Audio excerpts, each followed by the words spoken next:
Hello నమస్తే good evening కాదా. మన రైతు తన జీవితంలో ఎన్ని మార్పులు జరిగాయో కాలం బట్టి ఎలా జీవితం మలుస్తుందో కథలోకి వెళ్ళిపోదామా, వచ్చేయండి. అయితే మన రైతు గారు ఒక పొలం కొంటారు. ఆ పొలం కొని చాలా బాగా పంటలు వేస్తుంటారు. ఆ పంట వేసిన పంట తర్వాత తోటలు, పంటలు, పొలాలు మొత్తం బాగా చూసుకుంటాడు. అయితే తనకి పెళ్ళి అవ్వలేదు కదా. అయితే చుట్టుపక్కల వాళ్ళు చాలా బాగున్నాడు ఈ అబ్బాయి అని చెప్పి పెళ్లి చేయడానికి సిద్ధమైపోతారు. పెళ్ళి కూడా చేసేస్తారు.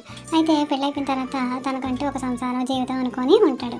పొలం చాలా బాగా పచ్చగా వస్తుంది, పొలాలు వస్తాయి, వరి గోధుమ మొత్తం అన్ని సమస్తం వేస్తూ ఉంటాడు. మార్కెట్కి వెళ్తాడు, అమ్మేస్తాడు, వస్తాడు. అలాగా కొన్ని రోజులకి చాలా హ్యాపీగా ఉంటుంది తన జీవితం. తర్వాత తన పిల్లలు కూడా పుడతారు. అయితే కొన్ని సంవత్సరాల తర్వాత తన పొలం ఇంకా 4 రోజుల్లో మనకి చేతికి వచ్చేస్తుంది కదా అని అనుకుంటాడు. అయితే ఒకరోజు తన ఇంట్లో ఉన్నప్పుడు తనకు ఒక పాము కనిపిస్తుంది. పాము కనిపించకపోతాడికి షాక్ అయిపోతాడు. ఇదేంటి పాము ఉంది ఏంటి అని అనుకుంటాడు.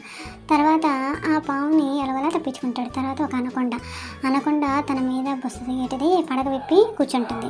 ఇదేంట్రా బాబు నా దగ్గర పడగ విప్పి కూర్చుంది అని ఒక క్షణం ఆలోచిస్తాడు. అప్పుడు తన ఇంటి బెల్ల మోగుతుంది, టింగ్ టింగ్ టింగ్ టింగ్ అని. చూస్తే చెమట్లు ఎక్కిపోయి ఉంటాడు. ఏంటంటే మంచం మీద ఉంటాడు పడుకొని. కలలో ఇదంతా కాస్తాడు, మంచిగా చెడుగా అని అనుకుంటాడు. అయితే తన దగ్గరికి ఇంకొక రైతు వచ్చి నీ పొలం మొత్తం కాలిపోతుంది రా అర్జెంటుగా అంటే, ఇదేంటి నా పొలం కాలిపోవడం ఏంటి, 4 రోజుల్లో పంట చేతికి వస్తుంది కదా అనేసి గబగబా వెళ్తూ ఉంటాడు. వెళ్ళిన తర్వాత వాళ్ళ ఆవిడ చెప్తాడని కంగారు పడుకుని నువ్వు ఇంటి దగ్గర ఉండనేసి వీడు ఒక్కడే వెళ్ళిపోతాడు అనమాట. వెళ్ళిపోగానే చూస్తాడు పొలం అంతా కాలిపోతుంది. ఎంతో ఏడుస్తాడు. ఇదేంటి ప్రతి సంవత్సరం ఎంతో బాగా వచ్చిన పంట ఇప్పుడు నా పంట ఏంటి ఇలా తగలడిపోయిందని అనుకుంటాడు.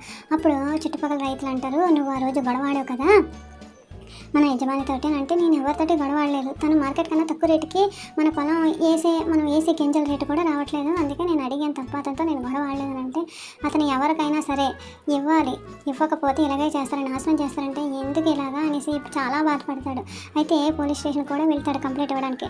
అయినా సరే పోలీసులు ఎవ్వరూ పట్టించుకోకపోతే ఇదేంటి అని అంటే, అప్పుడు చుట్టుపక్కల రైతులు అంటారు, వాడు మనకి పొలాల్ని అస్సలు ఎవ్వరు మార్కెట్కి వెళ్ళినా అతను ఒప్పుకోడు, తను చెప్పిన రేటుకే కొనాలి.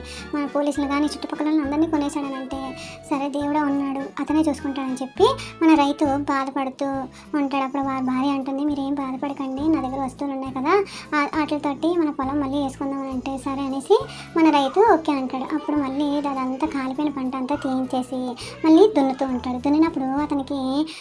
దున్నినప్పుడు మన రైతు గారికి టంగమని సౌండ్ వస్తుంది. ఏంటి ఇంత పెద్ద రాయి ఉంది అని తీసి చూస్తే అక్కడ ఒక మెరుపు మెరుస్తుంది.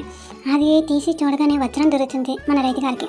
వజ్రం దొరకగానే చాలా సంతోషిస్తాడు. అయితే వజ్రాల వ్యాపారి దగ్గరికి వెళ్తే అది అమ్ముతాడనమాట. అమ్మగానే కోట్ల విలువ చేసే వజ్రం వాడికి దొరుకుతుంది కదా.